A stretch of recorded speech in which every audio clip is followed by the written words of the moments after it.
आप सभी को नमस्कार। आज हम अभ्यास प्रश्न स्टार्ट कर रहे हैं। इस पे कुछ उदाहरण पीएच के आधार पर आपको समझाएंगे, अम्लीय और क्षारीय। इससे पहले यदि आप चैनल पे नए हो तो चैनल को सब्सक्राइब कर लें, बेल आइकन को दबा दें, जिससे आपको महत्वपूर्ण वीडियो के नोटिफिकेशन मिलते रहें। आइए थोड़ा सा पीएच के बारे में और जानकारी कर लेते हैं, तब इस क्वेश्चन पर आते हैं रिवीजन टाइप का।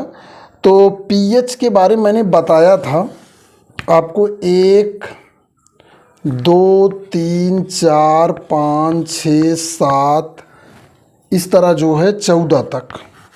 ठीक, इस तरह आपको 14 तक मैंने बताया था। 8 9 10 11 12 13 14, यहाँ तक 14 तक बताया था। तो जो ये 7 होता है, 7 से ऊपर अम्लीय होगा।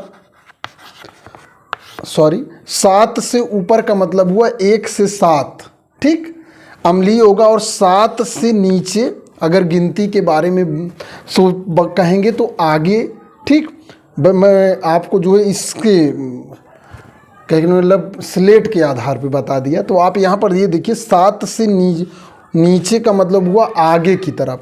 7 8 9 10, 7 से अगर 1 से 7 के बीच में है तो वो अम्लीय होगा। क्या होगा? आपका अम्लीय होगा। और यदि 7 से लेकर 14 तक है तो ये आपका होगा क्षारीय। ये कॉन्सेप्ट यहाँ पर हम एक चीज़ को ये क्लियर करें कि ये जो स्केल है, आपकी स्केल है, अगर 1 से लेकर 7 तो जल का होता है। किसका होता है? आपका जल का होता है। जल का मतलब पानी, ठीक। पानी जो होता है वो ना अम्लीय होता है ना आपका क्षारीय होता है। तो हम जो है इस कुछ उदाहरण हैं इनके बारे में जिनका पीएच पहले से दिया हुआ है।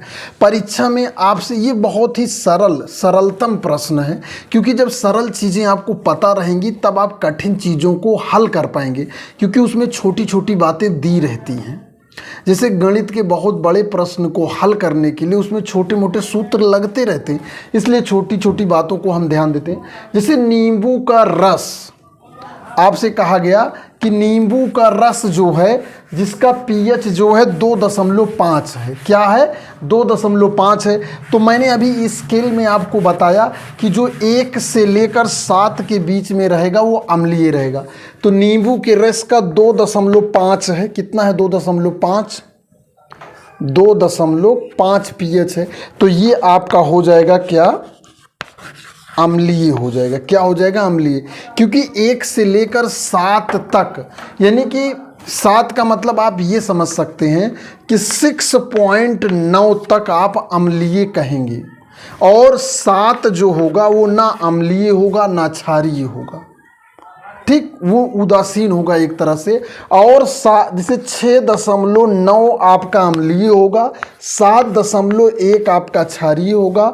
ये जो 7 होगा बीच में, ये आपका उदासीन होगा, ना अम्लीय होगा ना क्षारीय होगा। आपको एक चीज़ और बताए थे, जब अम्लीय होगा तो उसमें H+ ज़्यादा होगा, जब क्षारीय होगा तो उसमें OH- आपका ज़्यादा होगा। तो यहाँ पर जब 7 होगा तो H और OH की मात्रा एकदम बराबर रहेगी, ना कम रहेगी ना ज़्यादा रहेगी, ठीक। तो हम ये कहेंगे कि ये जो पहला है ये आपका क्या हो गया? ये अम्लीय हो गया, ठीक। नींबू के रस में आपका क्या हो गया? अम्लीय हो गया। अब आइए दूसरा, गाजर का रस। देखिए पीएच का महत्व हमारी लाइफ में इसलिए बढ़ जाता है क्योंकि जो हम खाना खाते हैं और जो हमारा बॉडी है उस पीएच के लेवल में ही एक्सेप्ट करता है। आप जो खाना खाते हैं, चाहे आप मसालेदार खा रहे हैं, बिना मसालेदार खा रहे हैं, एक्चुअली में जब हमें बीमारियां होती हैं तो डॉक्टर कुछ परहेज रोक देता है, ये मत खाओ वो मत खाओ।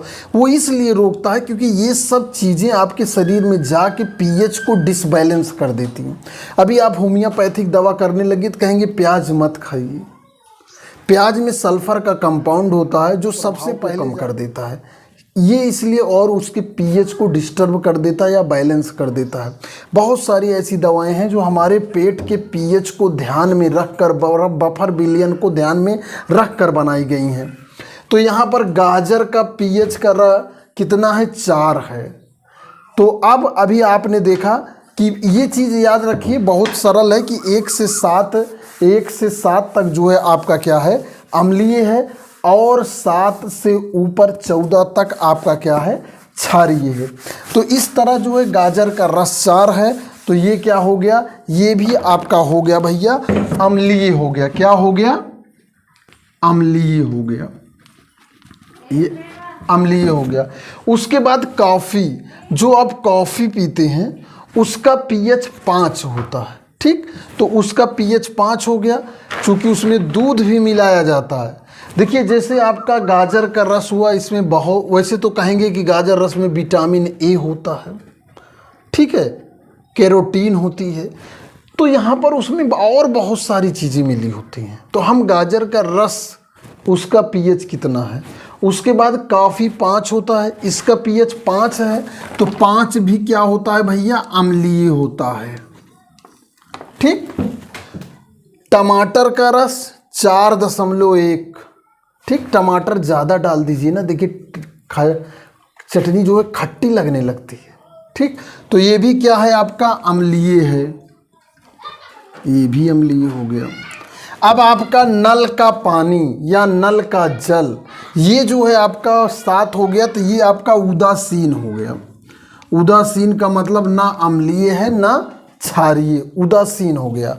उसके बाद NaOH, NaOH के केस में देखिए, NaOH का मतलब हुआ कि सोडियम हाइड्रोक्साइड। सोडियम हाइड्रोक्साइड यहाँ पर 1 मोलर लिखा जाएगा, 1 m, जिसकी मोलरता 1 हो, ठीक, तो यहाँ पर ये 13.14 इसका pH आ रहा है, ये यहाँ पर क्षारीय हो गया। क्या हो गया, क्षारीय हो गया। उसके बाद आपका ये सबसे लास्ट में है, इसमें है HCl, ठीक, 1 मोलर ये भी लिया गया है, तो ये इसका pH आपका 1 है। जब 1 है pH तो क्या हो जाएगा, ये भी अम्लीय हो जाएगा। क्या हो जाएगा भैया, अम्लीय। इस तरह के आपके बहुत सारे प्रश्न बन सकते हैं और बनते भी हैं।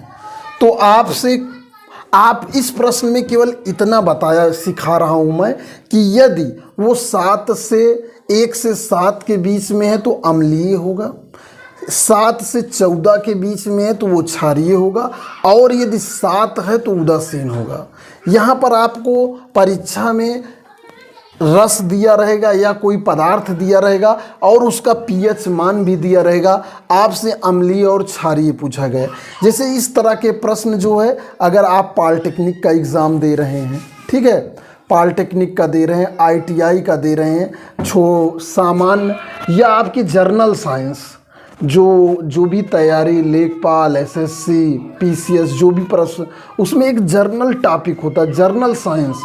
तो जर्नल साइंस का ये विषय है कि ये जो pH की जो लिमिटेशन होती है, उसे जो है pH दिया है, उसके आधार पर बताइए अम्लीय है कि क्षारीय, ठीक। और मैं आपको बता दूं, जो आप पानी पीते हैं वो क्षारीय होता है, जिसका 7 pH होता है वो ना अम्लीय होता है और ना क्षारीय होता है। लेकिन पानी हम जो पीते हैं, नल का पानी, वो कठोर होता है। जब यहाँ नल के जल की बात हो रही थी, यहाँ माना जा रहा है कि उसमें अशुद्धि नहीं है, जबकि कैल्शियम बाइकार्बोनेट, मैग्नीशियम बाइकार्बोनेट की अशुद्धि होती है, जिससे हमें पानी मीठा लगता है। जो pH होता है, ये जो है pH पेपर से ज्ञात किया जाता है। pH पेपर द्वारा जो है उसमें कलर निर्धारित होते हैं कि इस कलर पे ये होता है, ठीक, उसी कलर से हम pH को निर्धारित कर लेते हैं। और pH के लिए pH मीटर भी आता है। pH मीटर से जैसे ही सॉल्यूशन में डालते हैं वो कैलकुलेट करके बता दिया जाता है। इंडस्ट्री लेवल पर, प्रयोगशाला में, दवाओं के निर्माण में, कैप्सूल निर्माण में, इंजेक्शन निर्माण में, वहाँ मशीनों द्वारा होता है। लेकिन विद्यार्थी और विद्यालय लेवल पर जो है वो pH पेपर से ही pH मान को ज्ञात किया जाता है और पदार्थ के pH के आधार पर अम्लीय और क्षारीय पदार्थ का निर्धारण किया जाता है। इस वीडियो में इतना ही। अगर आप चैनल पे नए हो तो चैनल को सब्सक्राइब कर लें, बेल आइकन को दबा दें, जिससे आपको महत्वपूर्ण वीडियो के नोटिफिकेशन मिलते रहें। आप सभी को धन्यवाद।